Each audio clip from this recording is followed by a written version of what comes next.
Você, muito Tudo bem-vindo. ótimo. Eu te agradeço muito aí, você estar junto hoje aqui com esse grupo daqui de Ohio, que eu tenho carinho por todos eles aqui, né? E já há algum tempo já a gente está junto, procurando estudar, né? A gente se reúne sempre aqui nas terças-feiras, a gente faz um estudo aí do Livro dos Espíritos, né?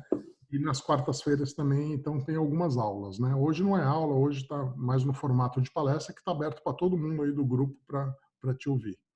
Então, cara, que você é, a bola é sua, siga adiante aí e muito obrigado, viu?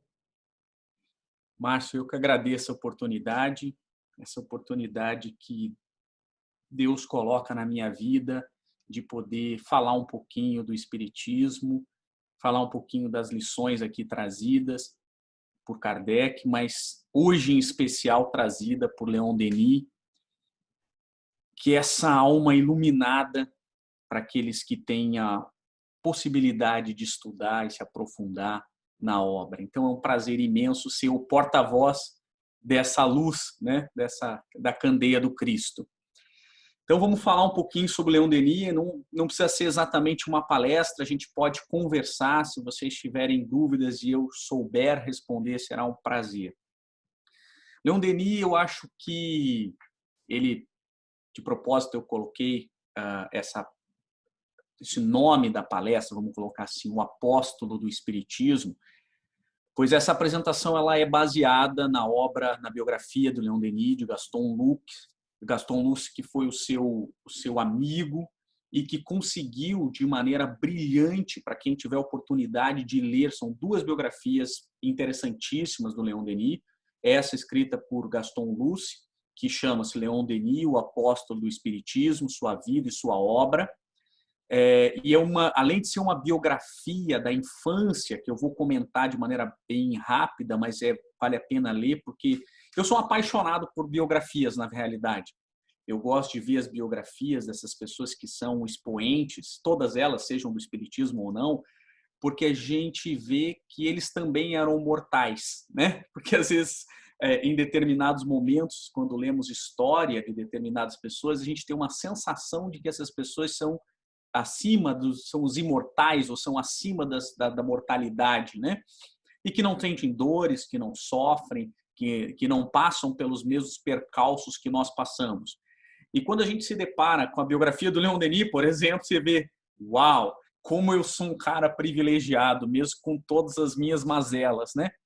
Então, é uma biografia que vale a pena, porque ele vai comentando sobre essa infância do Leon Denis, mas também ele vai colocando a repercussão da obra do Leon Denis naquele momento em que ela foi sendo produzida até o final da sua morte. A segunda biografia ela é feita pela Claire. A Claire era secretária do Leon Denis já no finalzinho da vida dele, quando ele estava bem cego. Então, uma biografia mais com coração, efetivamente, do que uma ideia de biografia. Leon Denis, às vezes, no espiritismo, ele é meio deixado de lado, até não sei o porquê. Às vezes, até muitas pessoas acham que ele e Kardec são a mesma pessoa, porque dentro do nome oficial de Kardec, você encontra Leon Denis. Então, é Hippolyte Léon Denisard Rivail. Então, você tem lá Leon Denis dentro do nome de Kardec. Então, muitas pessoas, até desavisadas, acabam achando que o Leon Denis é um pseudônimo de Kardec, e não é. Muito pelo contrário, Leon Denis tem uma parte com Kardec bastante interessante. Ele encontra por apenas 3 vezes Kardec durante a sua vida, mas ele se corresponde muito com Kardec, né? E o Kardec já estava já no finalzinho da codificação quando o Leon Denis começa o seu apostolado, né? Então, tem algumas histórias que a gente vai contando aí no transcorrer aí da nossa palestra. Eu tenho mania de botar o PowerPoint, depois vou fazendo as coisas de cabeça, e aí eu vou contando todo, e depois eu passo, isso aqui eu já falei, isso aqui eu já falei, então eu vou seguir mais ou menos o PowerPoint aqui para a gente ter um roteiro menos doido como a minha cabeça é, né? Então, Leon Denis, o apóstolo do Espiritismo. Então, a gente vai falar rapidamente sobre a história de Leon Denis, a importância dele para o Espiritismo, como o consolidador do Espiritismo, aí a sua obra, né? Bom, para que a gente possa começar a falar de Leon Denis, eu acho que a gente tem que entender um pouquinho a biografia de Kardec. O Márcio me falou que parece que vocês viram a biografia de Kardec já, né? Legal. Uma das obras que eu gosto, embora não seja exatamente espírita, é essa aqui, do Marcel Souto Maior, que é a biografia de Kardec, é bem interessante.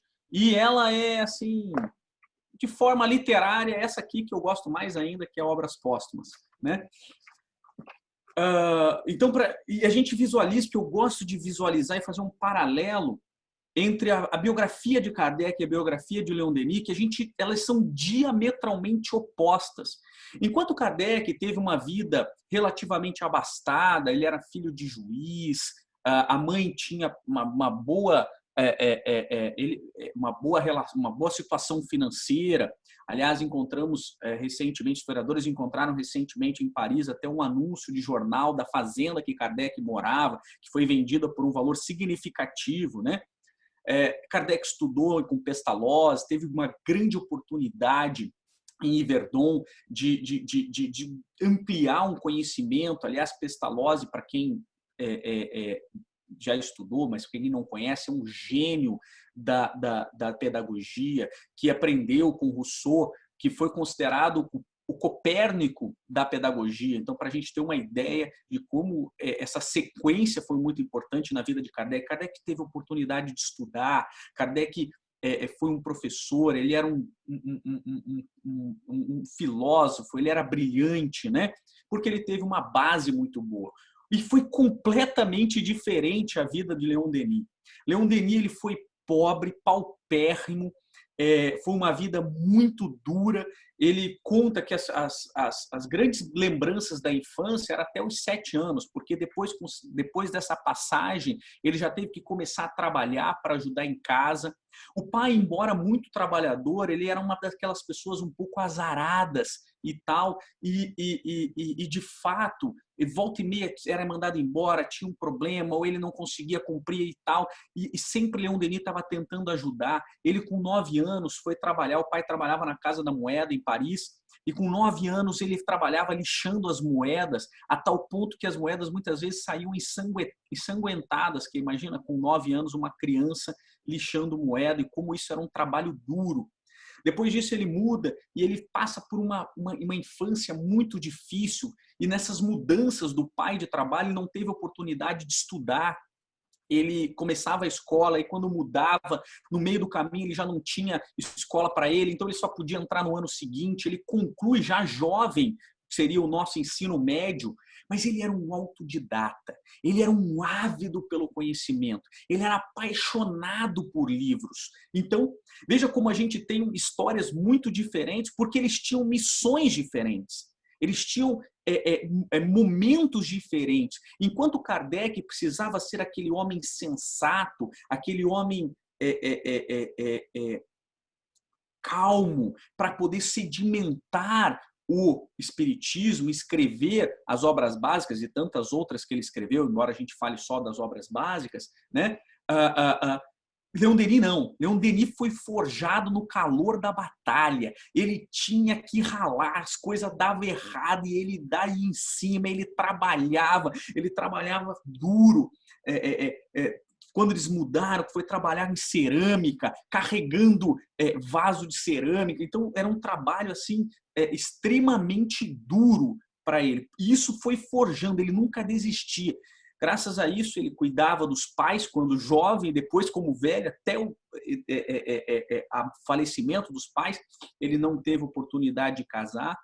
Então, ele foi essa vida muito mais dura. Por quê? Porque a batalha que ele tinha que enfrentar é diferente da de Kardec. É isso que nos mostram os espíritos lá em Obras Póstumas. Então, na primeira passagem que eu coloco aqui, bem no início da codificação, Kardec pergunta ao espírito de verdade, fica o merchandising para a minha aula, quem é o espírito de verdade? E aí, ele faz essa seguinte pergunta: bom espírito, eu desejaria saber o que pensas da missão que alguns espíritos me assinaram. Dize-me, peço-te, se é uma prova para o meu amor próprio. Tenho, como sabes, o maior desejo de contribuir para a propagação da verdade. Mas do papel de simples trabalhador ao de missionário em chefe, a distância é grande. E não percebo que possa justificar em mim tal graça de preferência e há tantos outros que possuem talentos e qualidades de que não dispõem. Para quem não conhece Obras Póstumas é um compilado de cartas, de mensagens que Kardec mantinha guardado em sua escrivaninha, ele nunca publicou. Ela foi publicada por os amigos de Kardec depois da morte de Kardec. Então, veja, tem várias passagens de várias épocas da história, do início da codificação, do final da codificação. E nesse momento ele está perguntando para o seu espírito protetor, espírito de verdade, é isso mesmo? Estou chegando, recebendo diversas mensagens dizendo que eu serei o codificador. Poxa, mas tem tanta gente melhor do que eu. E aí a humildade de Kardec, né? E aí vem a resposta que eu acho espetacular. Confirmo o que te foi dito, mas recomendo-te muita discrição. Veja que essa mensagem só foi divulgada depois da morte de Kardec. Se quiser te sair-te bem, tomarás mais tarde conhecimento de coisas que te explicarão o que, ora, te surpreende. Não esqueças que pode triunfar como podes falir. Isso é muito importante. Eu sou uma pessoa muito cética dentro do movimento espírita, sou uma pessoa assim, muito, vamos dizer assim, racional. E dentro da minha racionalidade, existem algumas coisas que eu ouço e eu tenho que confrontar dentro, até pela minha formação. Eu, como professor de direito da área jurídica, eu tenho que ver as provas, né? Então a gente tem que tomar uns cuidados. Porque Kardec era um espírito puro. Não era. Kardec não era um espírito puro. Porque a qualidade de espíritos puros é a infalibilidade. Então, Jesus é um espírito puro, mais do que puro, inclusive, além de puro, um espírito crístico, né? E é por isso que Jesus não faliu e não teria como falir, porque ele é infalível. Mas aqui nos está claro que a espiritualidade e o espírito de verdade, que, aliás, fica o merchandising, né? Mais adiante, o Zéfiro diz assim, vocês vão encontrar essa passagem no imitação do Evangelho, dentro de Obras Póstumas.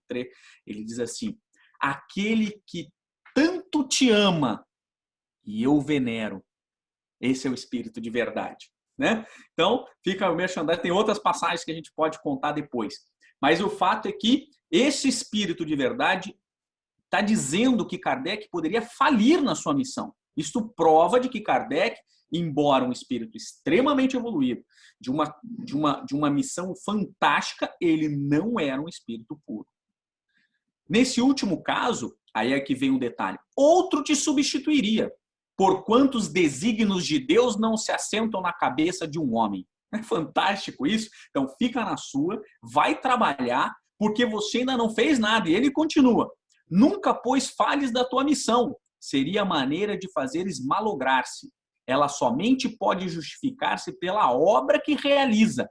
E tu ainda nada fizeste. Se a cumprires, os homens saberão reconhecê-lo, cedo ou tarde, visto que pelos frutos é que se verifica a qualidade da árvore. Aliás, essa frase é do Espírito de Verdade, e ele também falou há 2000 anos atrás, uma outra passagem, mas deixa para lá. Bom, o fato é que, veja que interessante isso aqui.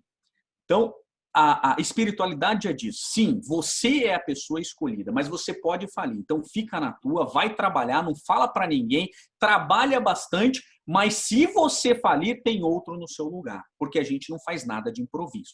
Então, nós, seres humanos, é que fazemos, a espiritualidade não faz. Veja que é uma mensagem de 1856, né? Então, quando ele estava começando a codificação. Mais adiante, lá em 63, quando ele já estava lá em Santa Adresse, escrevendo o Evangelho segundo o Espiritismo, naquele retiro que ele faz em Santa Adresse, ele tem uma conversação com os espíritos levado a falar sobre a questão do sucessor. Ele estava muito preocupado com essa questão do sucessor e tal. E aí ele coloca assim, essa questão espetacular, porque para mim a resposta, ela não diz isso, mas ela é um Denis. Entre os adeptos, muitos há que se preocupam com o que virá de ser do espiritismo depois de mim. E pergunta quem me substituirá quando eu partir, uma vez que não se vê aparecer ninguém de modo notório para lhe tomar as rédeas. Então, essa é a pergunta que ele faz. E a resposta é algo que sensacional. Ele fala assim, olha, eu sei, eu não quero ser a pessoa mais importante, não é isso que eu quero dizer, que ninguém pode me substituir. Muito pelo contrário, ele é a continuação da pergunta, né? Ele justificando a pergunta para o espírito. E aí a resposta vem o seguinte: tudo isso está rigorosamente verdadeiro. Eis o que nos é permitido te dizer a mais. Tem razão em dizer que não és indispensável. Eu gosto dos espíritos que eles não tiram a roupa para falar o que eles têm que falar, né? Isso Kardec já tinha escrito. O Livro dos Espíritos, o Livro dos Médiuns, estava escrevendo em 63, em agosto de 63, estava concluindo a imitação do Evangelho, que passou a chamar, quando o Didier convence ele na véspera da publicação, a chamar Evangelho segundo o Espiritismo, né? Mas era para ser imitação do Evangelho, que era um nome bem ruim, né? Por sinal. Então, mas ele coloca, olha só o que ele já estava escrevendo, que é, aliás, como o Espírito de Verdade coloca em Obras Póstumas, essa é o coração do Espiritismo, né? Enquanto os outros são o alicerce. Bom, continuando. Só és aos olhos dos homens, porque era necessário que o trabalho de organização fosse concentrado nas mãos de um só, para que houvesse unidade, mas não és aos olhos de Deus. Fosse escolhido porque está só. Fosse escolhido, eis porque está só, mas não és, como de resto sabes, o único capaz de cumprir essa missão. Se ela fosse interrompida por uma causa qualquer, a Deus não faltariam pessoas para te substituir. Assim seja o que aconteça, o Espiritismo não pode periclitar. Então, muitas vezes a gente acha que é insubstituível, né? Os espíritos vêm colocar Kardec no lugar dele. Nem você é insubstituível. E aí ele vai falando, né? O que eu gosto dessa parte, ele vai contando, a resposta é bastante extensa, eu não vou ler todas elas, mas ele coloca assim, poxa, mas a missão do próximo que vier vai estar mais fácil, né? Porque, afinal de contas, eu já cavei esse alicerce e tudo mais do Espiritismo. E eles respondem, diferente. Você tinha que estar aqui, e aí a gente vê como o porquê da biografia de Kardec, a resposta é muito clara aqui para mim. Você tinha que formar esse alicerce. Para isso foi te dado condições para a formação. Ao teu sucessor terá lutas diferentes. E, de fato, foi o que aconteceu com Leon Denis.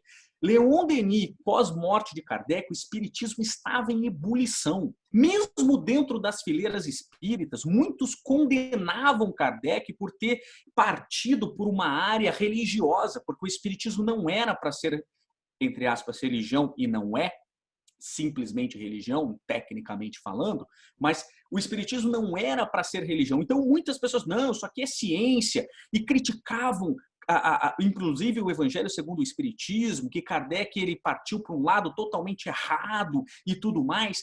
E aí, quem surge na defesa do Espiritismo? Leon Denis. Dentro das fileiras espíritas, os congressos, aliás, não eram nem espíritas, eles eram espiritualistas. Lá tinham maçonaria, Rosa Cruzes, além dos opositores do espiritismo, espiritualistas, seguidores de Swedenborg.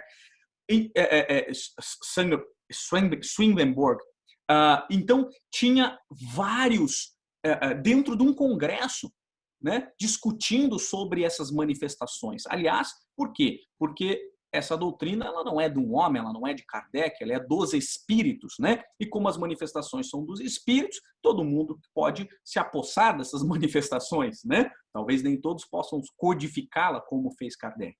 Então isso é interessante porque ali em Obras Póstumas, nessa passagem chamada Meu Sucessor, a gente vê aos meus olhos claramente a descrição da vida sofrida de Leon Denis. Então vamos lá, passando essa fase, eu sei que já falar uma parte histórica e tudo mais, mas só para que a gente possa visualizar, Leon Denis nasce em Foug, situado nos arredores de Tours, na França. Ele é filho dos pais são muito pobres, né? Ele só fez o curso primário, como eu já havia dito, mas ele lia muito, ele tinha uma paixão pela leitura, uma ideia de que só com o conhecimento, só com a difusão do conhecimento, ele poderia crescer, evoluir e tudo mais. Isso estava imbuído no espírito dele, né? Claro, naturalmente de outras vidas, né? Porque é assim que a gente visualiza a questão do espiritismo, né? Não, nada é à toa, as pessoas vêm forjadas e de repente surgem. Não, elas já vêm galgando de diversas encarnações. Para quem quiser ver algumas outras passagens de Kardec, vale a pena estudar como esse espírito evoluiu no transcorrer do tempo até chegar na figura de Hippolyte Léon Denis Rivail.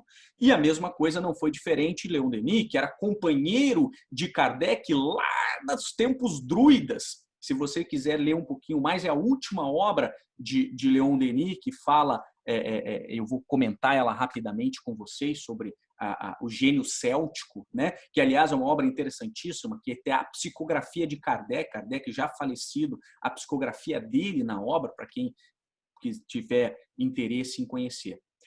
E ele surge essa história muito triste, muito dolorida, uma história de muito trabalho, e essa aqui era o sonho de Leon Denis. Ainda antes de conhecer o espiritismo, ele tinha o desejo de estudar e buscar esse conhecimento. E ele foi trabalhando muito.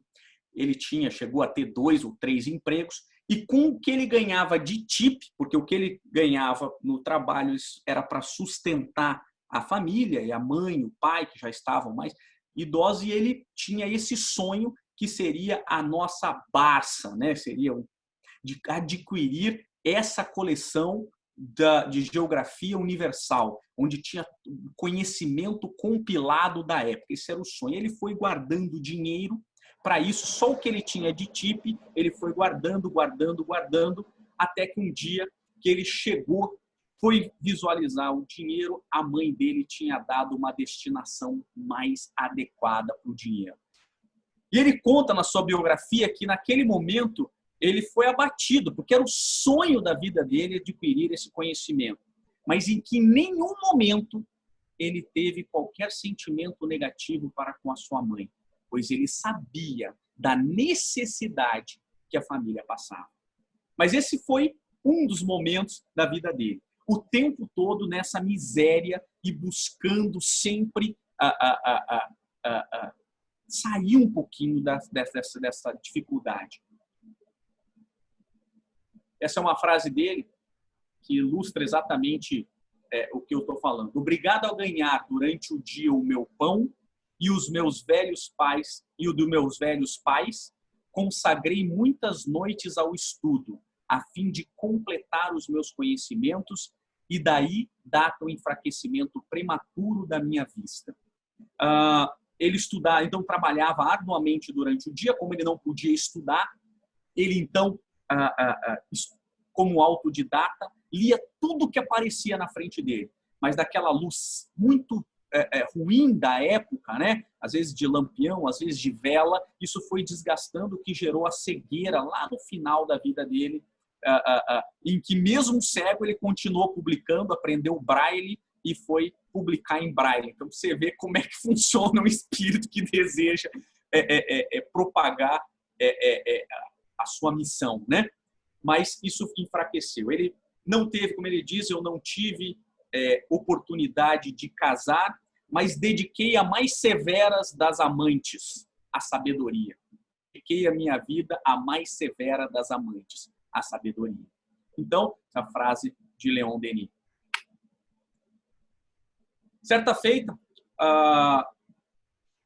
Leon Denis, que já com 20 e poucos anos, ele muda, ele começa a trabalhar dentro de uma empresa em que ele assumiu a função, além de contador, que ele era um autodidata também nessa contadoria, nos livros, ele foi ser vendedor e ele se deu a oportunidade de ele vender, de ele viajar muito. Então, a venda deu essa oportunidade. Então, ele passava pela França, depois ele foi para a Itália, ele foi para vários países, teve a oportunidade de conhecer vários países nessa função de vendedor. E nessa época ele já tinha se filiado às fileiras maçônicas, né? Aonde, dentro da maçonaria, tal qual como eu, também sou maçom, ele é meu irmão de maçonaria, aprendemos que a caridade, acima de tudo, é a forma de enobrecer o homem, tal qual acontece com o Espiritismo. E dentro dessa missão, ele, para todas as cidades que Leon Denis ia, ele se reunia com as lojas maçônicas, né? Isso tem diversos atas de reuniões maçônicas sobre isso, e ele organizava, então, para cada cidade em que ele ia, bibliotecas públicas, as que não tinham, então ele arranjava doações entre a comunidade para formar uma biblioteca pública para que as pessoas tivessem acesso ao conhecimento, centros culturais, centros de arte. Então, Leon Denis sempre foi muito engajado, até que um dia, passeando por uma das livrarias, ele se depara com esse livro, O Livro dos Espíritos, que de cara ele conta que chamou atenção, afinal de contas, nós já conhecemos o Livro dos Espíritos, eu sou espírita de berço, né? Não porque eu tenho uma missão, mas porque eu tenho um débito muito grande. Então, quando você tem um débito muito grande, você nasce espírita e depois vira palestrante espírita para ver se você para de desvirtuar as pessoas como você fez em todas as outras encarnações. Então, e aí você vem mas a gente já está acostumado com essa expressão. Agora, imagina o que era na França um livro dos espíritos. Então, ele chamou muita atenção, ele comprou e começou a ler. Esse relato dele é espetacular. Adquiri logo o livro e lhe assimilei o conteúdo. Encontrei nele uma solução clara, completa, lógica do problema universal. Minha convicção se firmou. A teoria espírita dissipou minha indiferença e minhas dúvidas. Leon Denis era de família católica, ele até bastante praticante, mas ele a mãe também, né?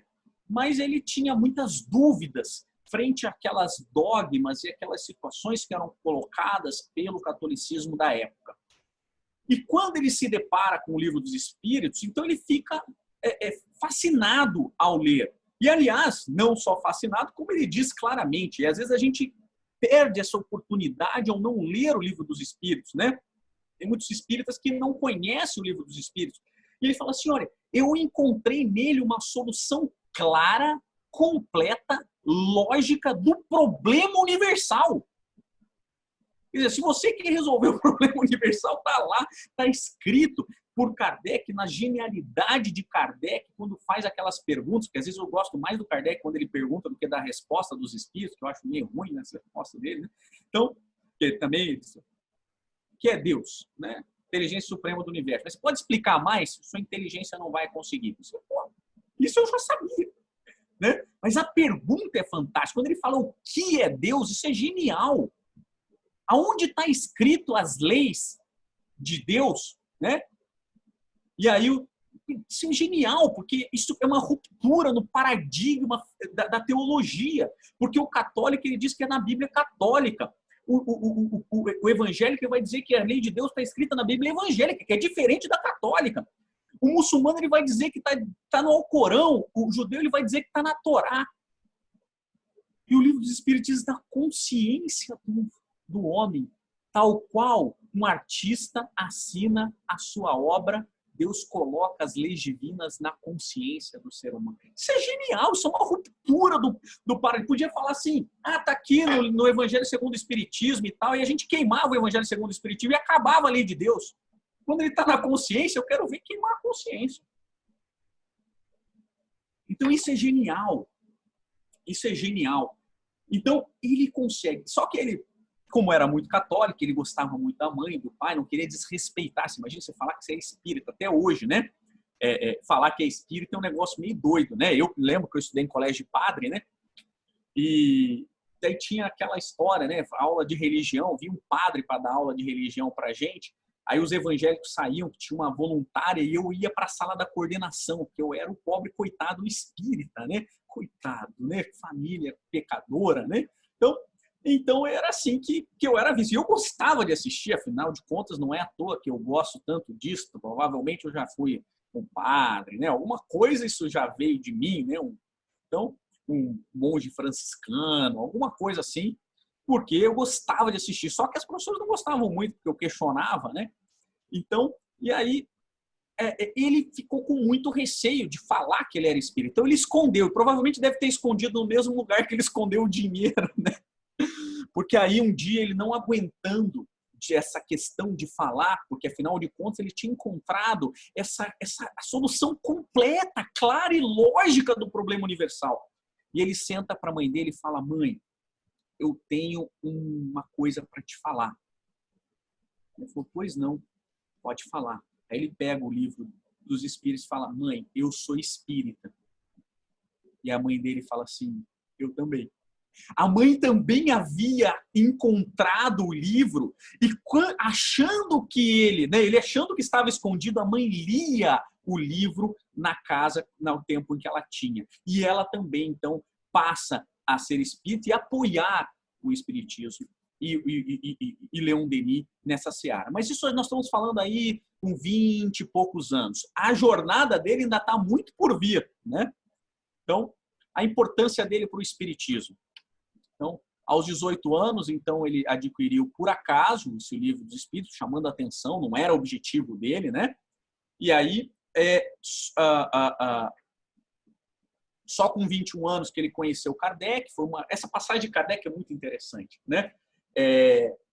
Tinha uma palestra de Kardec em Tours, e aí foi organizado lá num determinado local, e aí deu um problema. Lembra que a França vivia uma ditadura de Napoleão III naquela época, então tudo tinha que ter autorização da polícia do Império, Parari, Paraná, e tudo tinha. E de repente eles cancelaram a reunião, não podia fazer aquela reunião naquele lugar. Então Leon Denis recebeu a missão de ir para o lugar antigo e ficar direcionando as pessoas que não receberam o WhatsApp, entre aspas, né? O comunicado daquela época, que tinha mudado a reunião para casa do patrocinador lá, no Palacete, foi no Jardins, no Palacete lá. Então a missão dele era indicar, ele que tinha o sonho de conhecer Kardec e tal, ficou lá na outra casa direcionando as pessoas. Mas ele conta que ainda teve a oportunidade de ouvir a voz grave, sincera e branda de Kardec falando sobre obsessão. Ainda chegou e ouviu o final da palestra, mas não conheceu Kardec, né? Nessa oportunidade. E aí ele vai até no dia seguinte ao Palacete, onde Kardec estava hospedado, né? Quando ele chega que ele queria conhecer Kardec, ele queria falar com Kardec, e aí quando ele chega, ele vê Kardec trepado numa cadeira assim, pegando uma fruta para Amélie, sua esposa. E ele fala assim: não quis interromper aquele momento tão íntimo, familiar. Esse é o Leon Denis. Não é uma coisa maravilhosa? Você imagina, ali tendo a oportunidade de conhecer Kardec, ele, com toda a delicadeza, ele não quis interromper. E aí, então, essa foi a oportunidade a primeira oportunidade que ele conheceu Kardec, entre aspas, ele viu Kardec, né? Nem teve oportunidade efetiva de conhecê-lo, né? Por 2 outras vezes é que ele vai a Paris e acaba conhecendo, embora se correspondesse eventualmente com Kardec. E aí fica claro, né, que por isso que eu comecei com obras póstumas, quando a gente viu aquela passagem: você é o único, porque agora tem que ser, no momento oportuno vai revelar quem era. Veja como a espiritualidade foi segurando Leon Denis, porque lá você tinha Camille Flammarion, você tinha outras pessoas que poderiam ir adiante na Sociedade Espírita de Paris e que não foram. Por quê? Porque era necessário ter a unicidade. Por isso que lá o Espírito de Verdade responde: mas não pensa que você é insubstituível. Na hora certa vem o que vai te substituir, né? Então veja como a espiritualidade às vezes manipula, né? Para que as coisas aconteçam não como a gente quer, mas como precisam acontecer, né? Isso é só uma curiosidade, né? Ele começa a ficar muito famoso, especialmente pela questão da maçonaria, né? Então as pessoas querem fazer deputado, ele se recusa porque ele acha que a missão dele é trabalhar pelo espiritismo, e ele vai trabalhar pelo espiritismo. Veja só, ele teve contato com 18 anos, só com 36 anos, né? Já com um bom tempo de espiritismo, é que ele, em 1882, marca o início do seu apostolado, quando ele recebe essa comunicação. Então, se comunica pela primeira vez o Espírito que durante meio século havia de ser o seu guia, o seu melhor amigo, o seu pai espiritual, Jerônimo de Praga, que lhe disse: vai, meu filho, pela estrada aberta diante de ti, caminharei atrás de ti para sustentar-te. E quem é Jerônimo de Praga? Isso é o que me deixa uma coisa. Se vocês lerem o livro do J.R. Rochester, Os Luminares Tchecos, vocês vão visualizar que lá tem, além de Jerônimo de Praga, que também foi queimado vivo, né, um outro cara chamado Jan Hus. Jan Hus, ele foi um dos primeiros a se manifestar contra a igreja, né, e contra seria, vamos dizer assim, a reforma protestante, um dos primeiros a elaborar a reforma protestante. Aliás, Lutero, ao escrever sobre Jan Hus, diz o seguinte: se eu tivesse tido acesso aos conhecimentos de Jan Hus antes de ter escrito as 95 teses de Wittenberg, minha vida teria sido muito mais fácil. Só para ter uma ideia de quem era esse Jan Hus, né? Que acaba sendo queimado vivo. E quem era Jan Hus? Segundo o J.R. Rochester, nós tivemos até uma pequena discussão no último estudo nosso, né, lá da Boa Nova. Quem foi, segundo o espírito J.R. Rochester, do qual eu concordo em grande parte, porque me faz sentido, quem foi ele? Uma encarnação anterior de Hipólito Leon Denizar Rivail. Então veja como essa pleiade de espíritos caminha junta desde a época druida. E aí, quando você fala em druida, né, eu também fico pensando, quando eu falo em druida, eu fico pensando no Obelix, no Asterix, né? Você fala, que coisa meio doida, né? O que é esse druidismo, né? Leiam a questão do gênio céltico, para que a gente pode entender o que era a filosofia druida e como que a filosofia da Gália influencia de maneira muito peculiar nessa questão do cristianismo. Não é à toa que Kardec utiliza esse nome, esse codinome de uma encarnação anterior, como Kardec, né, o druida, né? Então, só para que a gente possa entender isso, essa ideia interessante, que é uma pleiade de espírito que vem durante muito tempo tentando nos mostrar o caminho correto do cristianismo. O caminho correto. Veio nos primórdios, veio também a questão de algumas divergências disso, talvez veio como Cornélios, o centurião que viu Jesus. Leiam um livro também do J.R. Rochester, Cornélios, o centurião que viu Jesus. E aí, depois vem como Jan Hus, e o tempo todo tentando demonstrar essa questão do cristianismo vivo, né? E depois a missão, talvez a mais importante de todas, resgatando o cristianismo através do espiritismo.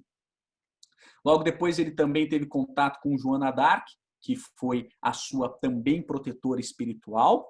Ela, de início, ela se identifica como Sorella, e depois ela se manifesta, inclusive tem um livro chamado Joana d'Arc e o Espírito, escrito por Leon Denis. Então, Joana d'Arc, que é queimada viva também por bruxaria, né? Mesmo tendo ajudado a França a ganhar a Guerra dos 100 Anos, logo depois, por ouvir vozes e tudo mais, ela é queimada pela igreja por bruxaria, e ela depois redimida pela igreja, que pede desculpa e transforma ela como padroeira da França.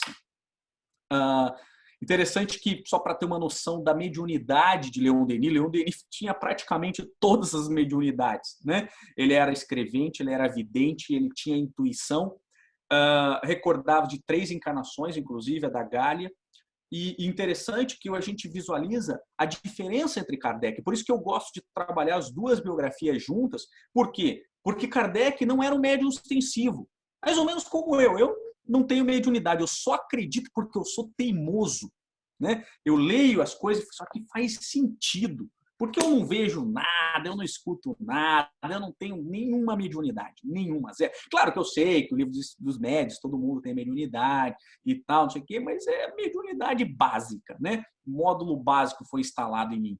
Então, mas como Kardec também, né, tinha uma mediunidade básica. Diferente de Leon Denis. Leon Denis tinha tudo, era uma coisa doida. Ele tinha todas as mediunidades descritas no livro dos médiuns. Tá? Aqui eu só coloquei algumas, mas ele teve. Ele teve que lutar, e aí aquela questão, se a gente pega dentro desse livro do Gaston Luce, a gente visualiza quantos congressos ele participou contra o positivismo, esse cientificismo, né? Mas não só contra eles, também dentro das fileiras espíritas. Foi uma luta constante de Leon Denis para preservar a fidelidade dos escritos de Kardec. Então, especialmente com essa visão tripartite da doutrina, como religião, ciência e filosofia. Aliás, se existe um desenvolvimento que ele fez, foi da filosofia espírita.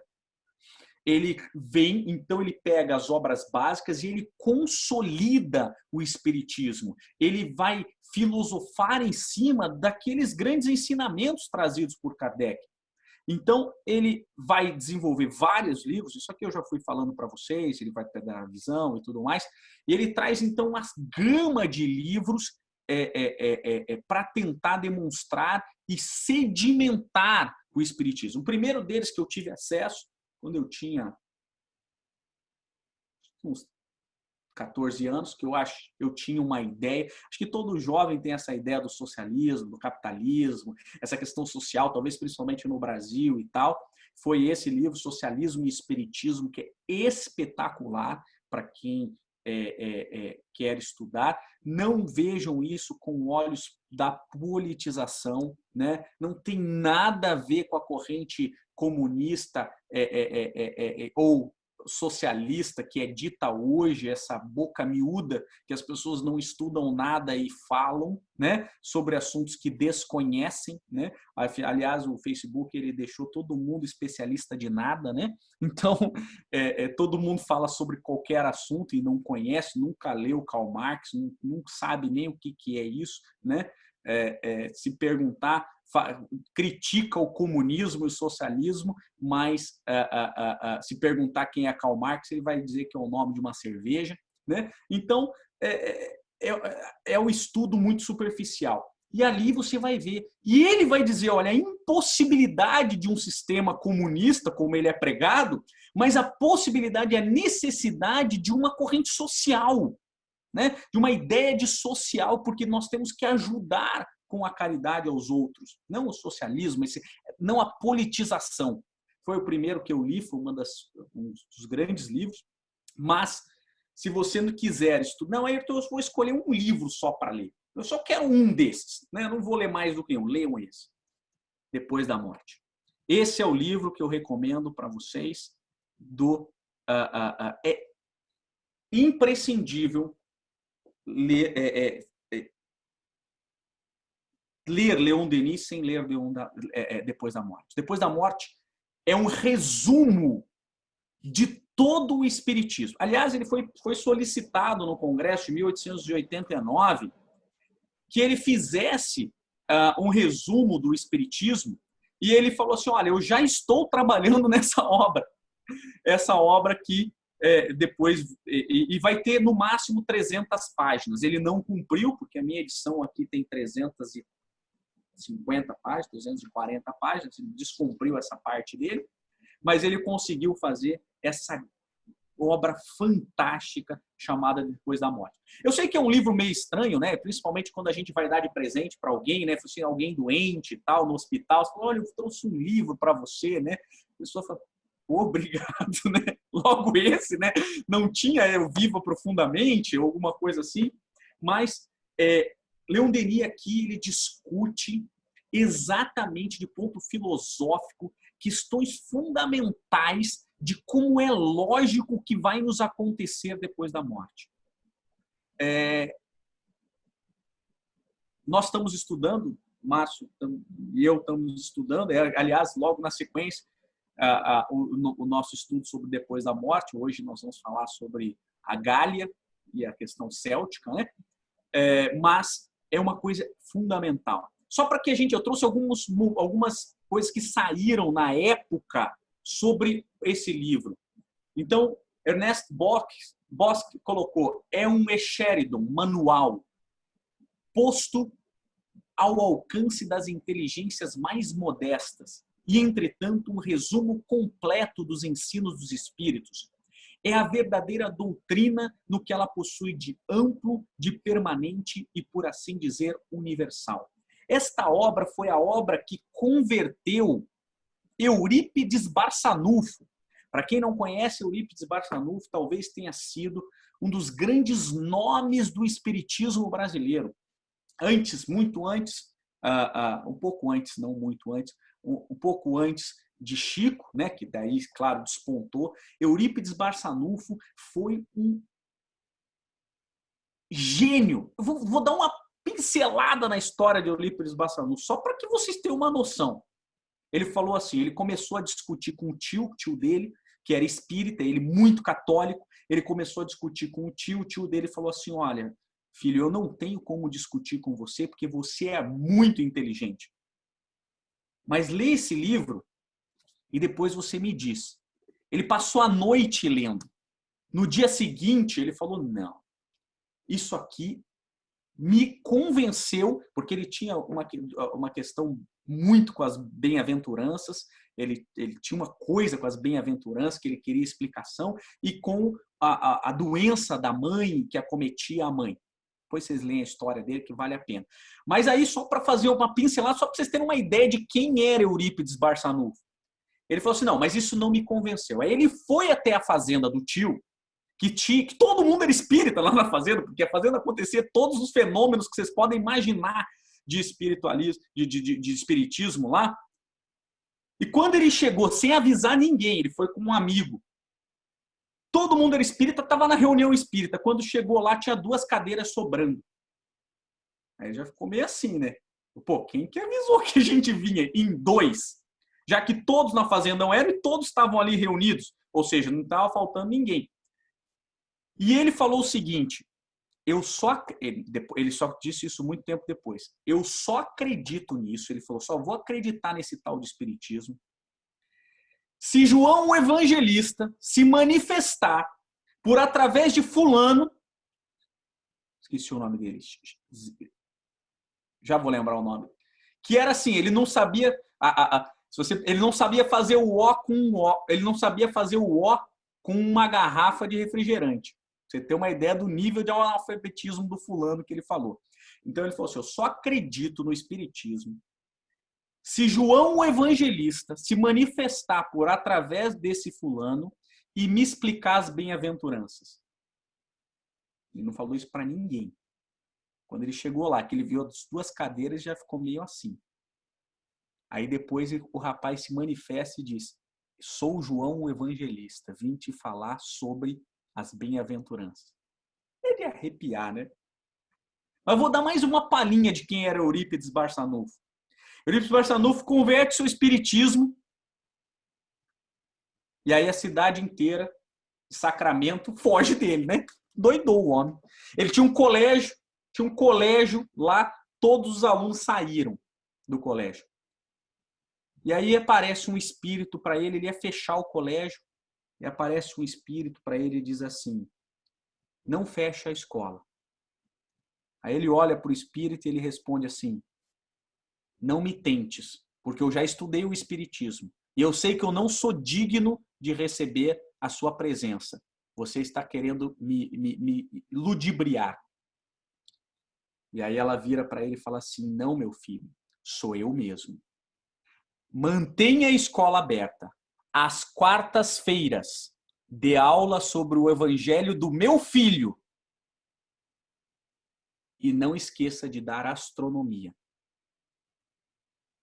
Então, só para vocês terem uma ideia de quem era Eurípides Barçanufo, ele recebeu uma comunicação materializada de Maria, mãe de Jesus, para não fechar a escola. Então, e esse foi o livro que converteu ele ao espiritismo. Acho que vale a pena ler, né? Acho que vale a pena ler. E vale a pena conhecer a história de Eurípides Barçanufo, porque acho que não é todo mundo que recebe Maria, mãe de Jesus, né, pedindo para que ele, nas quartas-feiras à noite, olha só a coincidência, né, para ensinar o evangelho do meu filho. Bom, a parte moral, uma verdadeira obra-prima. Gostaríamos de vê-la numa separata. Ela constitui por si só um pequeno tratado sobre a virtude que deveria estar nas mãos de todas as pessoas. O livro é dividido em 5 partes. A última parte, para que a gente possa entender Leon Denis, é ler esse livro. A última parte chama-se O Caminho Reto. E ele diz o seguinte, Ernest Bosque continua. Não é possível, após ter lido O Caminho Reto, não ser melhor do que antes da leitura desse belo trecho filosófico. O Caminho Reto é simplesmente excepcional. Infelizmente, né, Márcio, no nosso estudo, nós só vamos chegar daqui a 3 encarnações, porque o Ayrton não para de falar, então é uma coisa que não tem como chegar. A gente cada trecho é uma hora e meia cada parágrafo, né? Mas a gente vai levando. Não conheço o livro mais bem elaborado, escrito num estilo mais correto e mais elevado. Uma outra. Existe um homem que escreveu o mais belo, o mais nobre e mais precioso livro que eu jamais li. Seu nome é Leon Denis e o livro Depois da Morte. Leiam-no. É uma grande piedade, mais libertadora e fecunda. Virá subitamente da manifestação de nossas tristezas, de nosso medo da morte e de nossa grande dor por aqueles que acreditamos ter partido. E por fim, nessa parte, né? O inspetor-geral da Romênia, né, o ministro de Instrução Pública da Romênia, escreveu para Leon Denis dizendo o seguinte: vosso livro, Depois da Morte, é um dos melhores que conheço.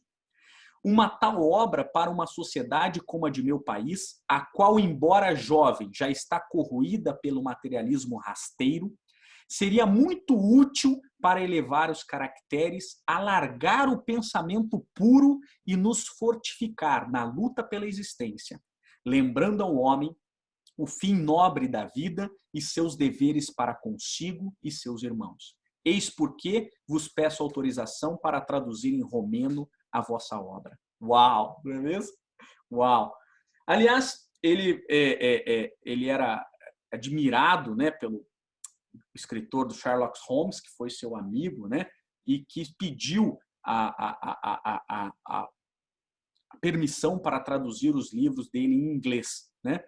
Então, é uma coisa doida. Aqui faz só um resumo para vocês da primeira parte, então, que é onde nós estamos no nosso estudo, né, estudando cada religião e como a gente encontra a doutrina secreta através dessas religiões, né? Então, por isso que tem a Gália, a Índia, a Grécia, aonde está por trás daquilo que a gente vê, existe uma doutrina secreta que hoje já não é mais secreta, graças ao cristianismo e ao espiritismo, né? Mas é uma doutrina secreta que só é revelada para os iniciados e hoje serve para todos. A segunda parte, que ele fala dos grandes problemas, Deus, o universo, a vida imortal, pluralidade das existências, alvo da vida, a morte, as objeções. A terceira parte, que ele vai falar do mundo invisível, né? Então ele vai comentar sobre a questão do mundo invisível. A quarta parte, que é o além-túmulo, então ele vai trabalhar cada item do além-túmulo, o inferno, os demônios, a ação do homem sobre os espíritos, a justiça, a solidariedade. E a quinta parte, que é o caminho reto. Então, só para fazer um resumo assim breve dessa obra chamada Depois da Morte. Só para que vocês tenham uma ideia, eu fiz esse compilado aí para vocês. Então, nós temos as obras básicas do Espiritismo, que nós conhecemos. Essas obras básicas, elas são divididas da seguinte maneira, né? O Livro dos Espíritos ele é dividido em 4 partes, e cada parte ele é explicada através das outras obras básicas. Então, a primeira parte, que é Deus e a criação, se a gente encontra mais na Gênese, Então, a segunda parte, que é do mundo espírita, o mundo dos espíritos, nós encontramos no livro dos médios. A terceira parte, que fala das leis morais, se a gente encontra depois mais esmiuçado no Evangelho segundo o Espiritismo. E a quarta parte do livro dos Espíritos, que é das esperanças e das consolações, nós encontramos lá em O Céu e o Inferno, ou A Justiça Divina, né? Então, só para que a gente possa ler, não sei se vocês já tinham visto essa divisão da doutrina espírita, né? Então, o livro a base da doutrina espírita, ela está no Livro dos Espíritos, que é dividido em 4 partes, e depois cada uma dessas partes ela é melhor trabalhada, ou mais trabalhada em cada uma dessas obras. E a mesma coisa vai acontecer aqui com a obra, que eu falei para vocês que ela é um resumo, então está aqui para vocês visualizarem. Então, a primeira parte ela vai trabalhar um pouco do Livro dos Espíritos e a Gênese. A segunda parte também, o Livro dos Espíritos e a Gênese. A terceira parte, que fala do mundo invisível, ele vai trabalhar um pouquinho da Gênese e o Livro dos Médiuns. A quarta parte, que é Além Túmulo, ele vai trabalhar o Livro dos Médiuns e o Céu e o Inferno. E a quinta parte, que é o Caminho Reto, ele vai trabalhar o Evangelho segundo o Espiritismo. Tá? Então, só para que vocês visualizem aonde que está, porque em nenhum momento o Leon Denis foge das obras básicas, embora a explique de uma maneira melhor. Último, uma maneira mais fácil, não melhor, mas mais fácil, mas de melhor acesso. O último livro que ele escreve, então, é esse, O Gênio Céltico e o Mundo Invisível. Então, ele morre aos 81 anos, já estava bastante cego, bastante debilitado, mas mesmo assim trabalhando muito, né? No hospital ele pede para Claire trazer a revisão do livro, ele faz questão de revisar a última amostra antes da publicação. Mesmo não podendo enxergar, ela lia para ele e ele então revisava.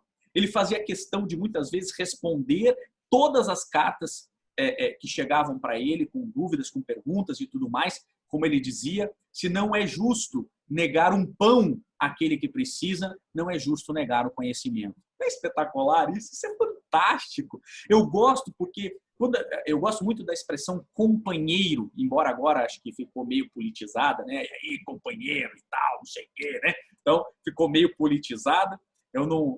Às vezes eu imito vozes, né? Mas eu tenho que estar mais solto, né, Márcio? Então, mas companheiro, ele tem uma coisa fantástica. Companheiro é com quem eu divido o meu pão, é com quem eu companheiro, né? Isso é uma coisa espetacular. Mas quando você divide um pão, você divide. Agora, quando você divide o conhecimento, você multiplica. Essa é a genialidade. Esse é fantástico. Quando você, então... e isso que Leon Denis passou a vida fazendo, né?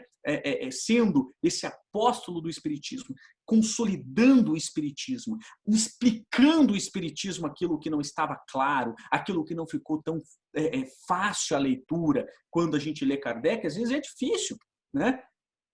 E aí ele coloca: não basta crer e saber, é preciso viver sua crença. Isto é, colocar na prática cotidiana da vida os princípios superiores que adotamos.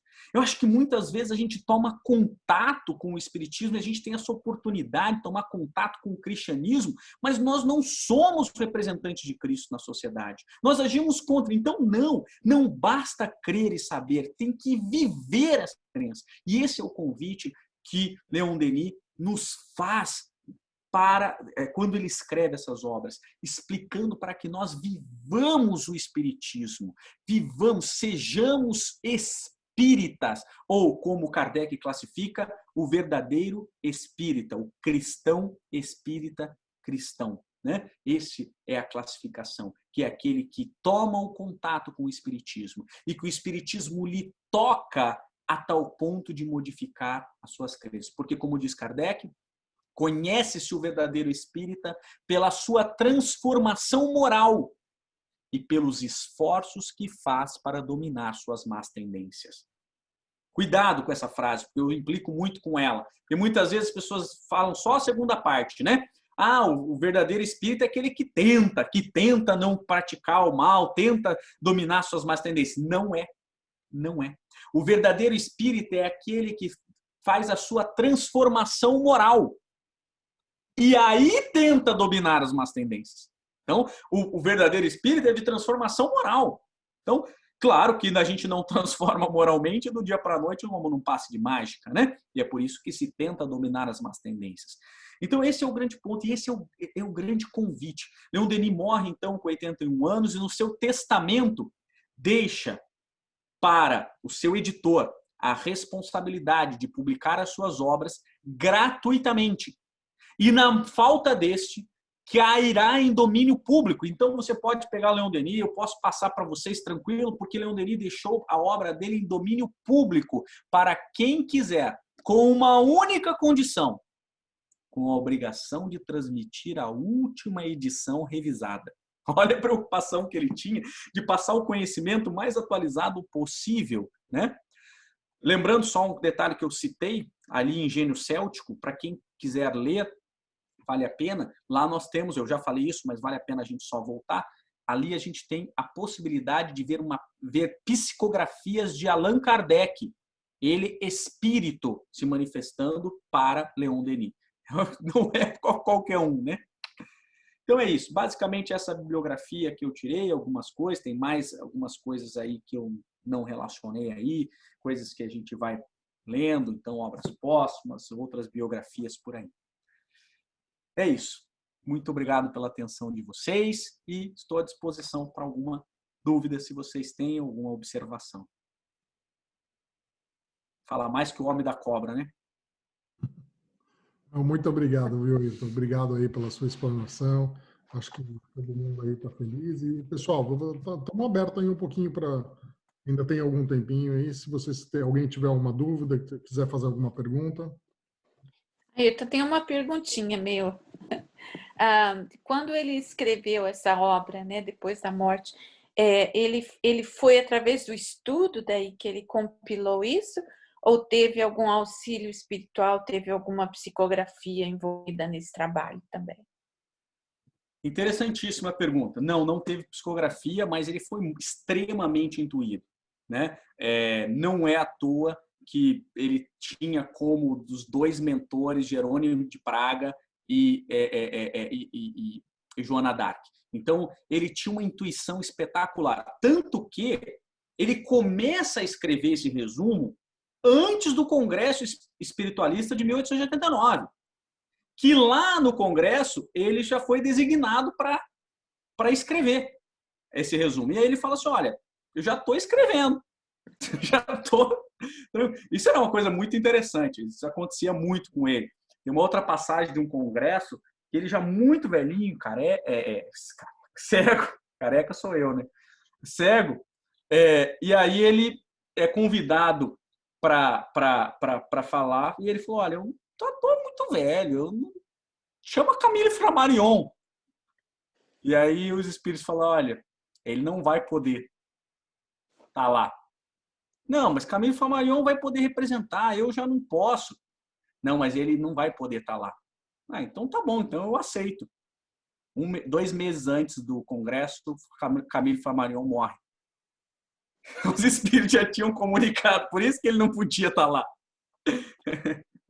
Então ele tinha essa comunicação com os espíritos, é uma coisa doida. Obrigada, muito bom. Agradeço muito o tempo que você tomou hoje para nos apresentar isso. Muito bom. Muito obrigada. Prazer é meu. Falar de Leon Denis é sempre um prazer. Ayrton. Oh, desculpa. Vai, Elaine. Eu fiquei curiosa.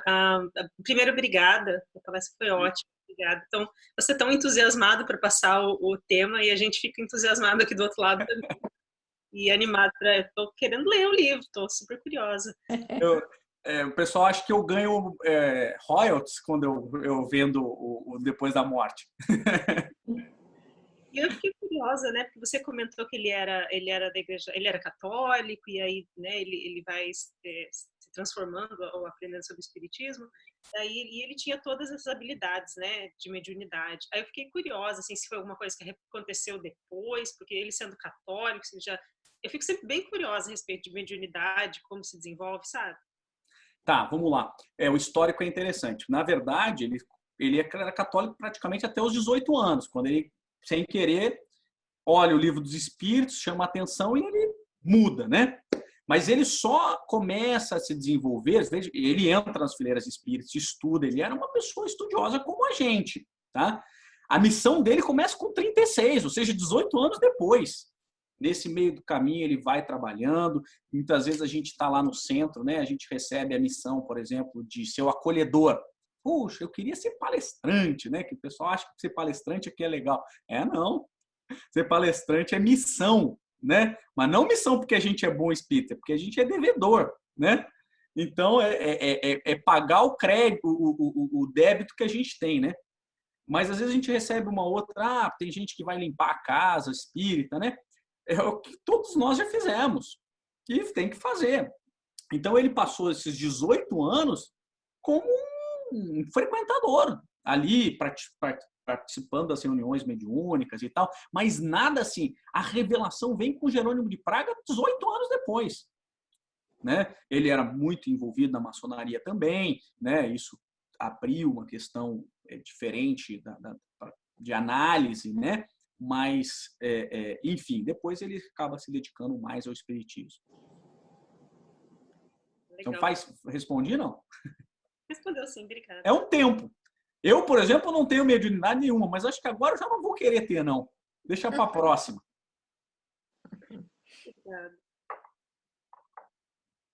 A pergunta que eu ia fazer eu fiquei um pouco perdida na linha temporal. Ele foi, então, conterrâneo de Kardec, ele chegou a conhecer Kardec, mas ele trabalhou junto com Kardec ou ele só estudou as obras e depois ele desenvolveu o trabalho dele quando Kardec já tinha falecido? Como que foi isso? Tá. Então, ele só encontrou Kardec 3 vezes, a primeira vez daquele jeito que eu contei para vocês, que praticamente ele só viu a palestra, né? Até por conta da missão de Kardec, né? Obras Póstumas nos revela isso, que a missão de Kardec era ser único. Ele estava à frente do espiritismo, por isso que e apanhou muito por conta disso. A vida de Kardec não foi fácil também não, né? Em que pese muito diferente da vida de Leon Denis. Tá? O Kardec tinha a Amélie era 9 anos mais velha que ele, era uma mãe esposa, né? Tá bom, não tem problema, fica tranquilo. Você faliu lá o colégio, né? Que o Kardec tinha uma sociedade com um tio, aí ele vendeu a parte dele, porque o tio se afundou em dívidas, entregou o dinheiro para um amigo, o amigo perdeu o dinheiro nas bolsas de valores, né? Então, mas não tem problema e tal, não sei o quê. A Amélie era tranquila, né? Era uma vida bem mais tranquila. Mas, voltando aqui, então, Kardec, no finalzinho da vida, que Leon Denis encontra por 3 vezes. Mas por quê? Porque os espíritos revelam, tinha que ser Kardec. Ele enfrentou muita discórdia dentro da Sociedade Espírita de Paris, mas todas elas eram resolvidas e sempre o Kardec era o cara que estava à frente, né? Depois que veio, com a morte de Kardec, é que Leon Denis desponta. Então, Kardec não ficou nem sabendo que ia ser o Leon Denis o sucessor. Ele só não. De espírito. E quem pega lá, se pegar o Obras Póstumas e ler lá o meu sucessor, você vê a apreensão de Kardec. É que eu não li tudo para vocês, para não ficar mais chato que o habitual, né? Mas a apreensão de Kardec, porque ele ficava desesperado. Eu vou morrer, isso aqui vai acabar. Porque imagine, é um filho de Kardec, né? O espiritismo era como se fosse um filho. E ele falava, se eu morrer, quem que vai assumir o meu lugar? Ele tinha essa preocupação. E veja que ele tinha essa preocupação em 63. Ele veio morrer tempos depois. 69. Aí tô até nesse sentido, assim, não sei se você pode falar um pouco mais, né? Porque Kardec e Leon eram bem distintos, como você descreveu, né? Kardec, como você disse, tinha Amélie junto dele, veio de uma família já rica. Leão já de uma família pobre, sempre sofrida, mas isso tem tudo a ver com o planejamento perfeito da espiritualidade, né? Como é que você vê isso? O que você tem que falar disso aí? É bem isso mesmo, é a missão de cada um, né? Isso, e próprio Obras Póstumas, nessa parte, o meu sucessor, ele vai falar sobre isso de uma maneira muito clara. A sua missão era receber, enquanto Kardec, né? Receber o espiritismo, entender essas comunicações, filtrar essas comunicações de maneira muito científica e aí divulgar como um verdadeiro filósofo, né? Um cara de gabinete, um professor catedrático, né? Então, essa era a missão de Kardec. E aí você pega a formação dele, pô, o cara vai lá estudar em Verdun com Pestalozzi, né? Aí, pô, o Pestalozzi é aquele cara revolucionário da educação, e aí ele que instiga o conhecimento científico, porque às vezes as pessoas falam assim, pô, mas como é que o espiritismo é científico? Porque é uma ciência de observação. Então, pô, chega uma época que Kardec, porque a Revista Espírita que é o grande fator, né? Quem tiver a oportunidade de ler a Revista Espírita, lê a Revista Espírita. A Revista Espírita é o grande fator. Na Revista Espírita, o Kardec testava as teses. Então ele recebia cartas. No final, ele já estava recebendo cartas de cerca de 300, 400 lugares distintos. Ele lia cada uma delas, separava aquilo que não prestava, catalogava aquilo que tinha que ser catalogado, e aquilo que fazia sentido ele publicava na Revista Espírita. Então a Revista Espírita ia para vários lugares. Quando as pessoas chegavam e liam aquilo que estava, não, isso aqui está certo, ó, a gente recebeu uma comunicação assim, assim, assim, assado, no mesmo sentido, ou então diferente, não, isso aqui está errado, olha aqui, ó, nós recebemos uma comunicação diferente. Ele ia vendo todo aquele conhecimento, isso é o cientificismo do espiritismo, é receber a mesma informação e ele vai pegando aquela verdade de vários lugares e aí ele publicava. Então as obras básicas, sim, são uma publicação já sedimentada. Por isso que a gente encontra em muitos críticos, olham a Revista Espírita e falam assim, mas olha o que está escrito na Revista Espírita, não faz sentido. Aí você pergunta, mas você sabe o que é a Revista Espírita? Era um lugar para discussão, era uma tribuna aberta, como Kardec colocou no início. Então, veja, essa era a visão, né? Kardec, a formação dele, tudo isso, para fazer a obra que ele fez.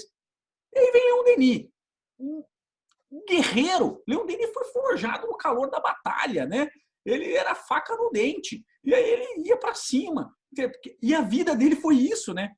Porque ele podia ter desistido quantas vezes. Putz, a gente pega a infância desse cara, só dava na trave.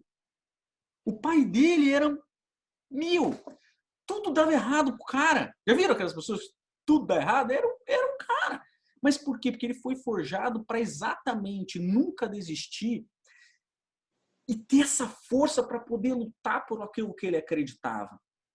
Então, acho que isso está não dessa maneira que eu expus, né? Mas isso está de uma maneira assim expressa nesse meu sucessor aí, de obras póstumas.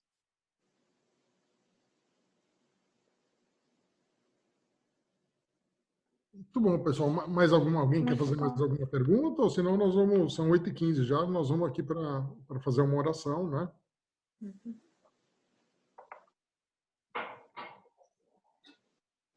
Não?